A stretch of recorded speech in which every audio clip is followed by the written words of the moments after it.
श्री वल्लभाचार्य कृत निरोध लक्षणम।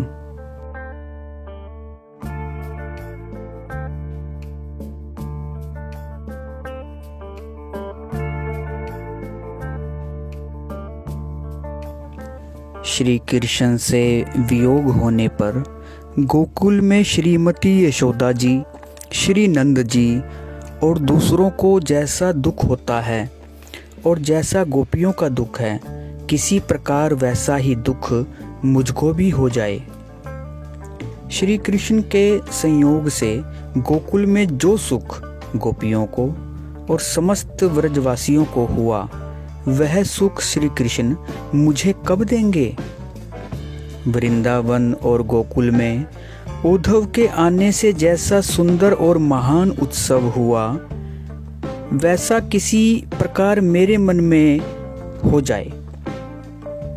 जब श्री कृष्ण महापुरुषों की कृपा प्रदान करेंगे, तब उनके द्वारा किया गया आनंद समुद्र श्री कृष्ण का कीर्तन ही सुख का कारण होगा।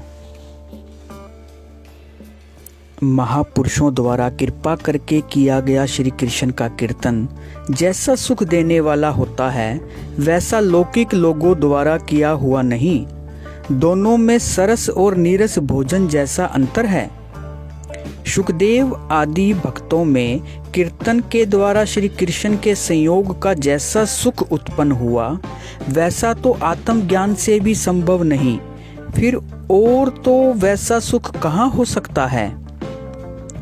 जब लोगों के दुख देखकर श्री कृष्ण द्रवित हो जाते हैं, तब सबके हृदय में रहने वाले वे सनातन आनंद स्वरूप श्री कृष्ण बाहर प्रकट हो जाते हैं। यद्यपि प्रभु सनातन आनंद स्वरूप हैं, पर उनकी कृपा रूपी आनंद की प्राप्ति कठिन है। हृदय में रहने वाले वे श्री कृष्ण अपने गुणों का कीर्तन सुनकर अपने भक्तों को आनंद समुद्र से सराबोर कर देते हैं। इसलिए सब कुछ छोड़कर विषयों का निरंतर दमन करते हुए उस सत्य, चेतन और आनंद स्वरूप परमात्मा का सदा गुणगान करें।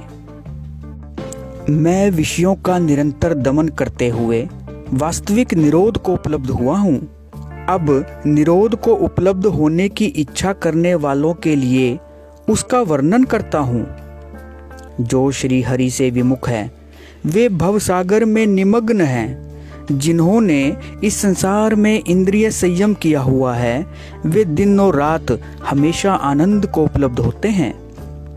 संसार में आसक्त दुष्ट इंद्रियों को उनके हित के लिए सभी वस्तुएं श्री कृष्ण रूप हैं, इस विचार से भगवान में मन लगाना चाहिए।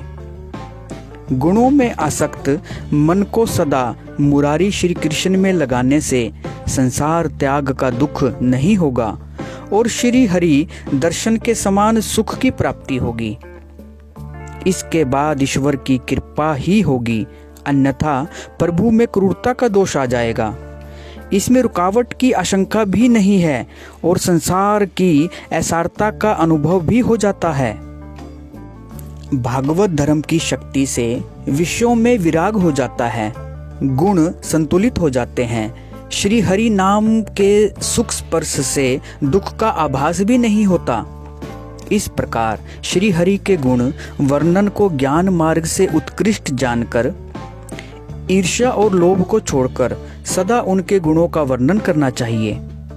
श्री हरि की मूर्ति का सदा ध्यान करना चाहिए और उनके साक्षात दर्शन और स्पर्श का ही संकल्प करना चाहिए और सदा इसलिए ही सारे कार्य करने चाहिए। ध्यान पूर्वक श्री कृष्ण के श्रवण और कीर्तन करते हुए पत्नी पुत्र से वैसा ही प्रेम करें जैसे शरीर पायु इंद्रियों को मलमूत्र त्याग के बाद शरीर में ही लिए रहता है। जो कार्य स्पष्ट रूप से श्री हरि की सेवा से संबंधित न दिखाई दे, उसका न करना कर्तव्य है, ऐसा ही सिद्धांत है। इससे बढ़कर कोई मंत्र नहीं है, इससे बढ़कर कोई स्तुति नहीं है, इससे बढ़कर कोई विद्या नहीं है, इससे बढ़कर कोई तीर्थ नहीं है। अतः यह सिद्धांत सबसे बढ़कर है।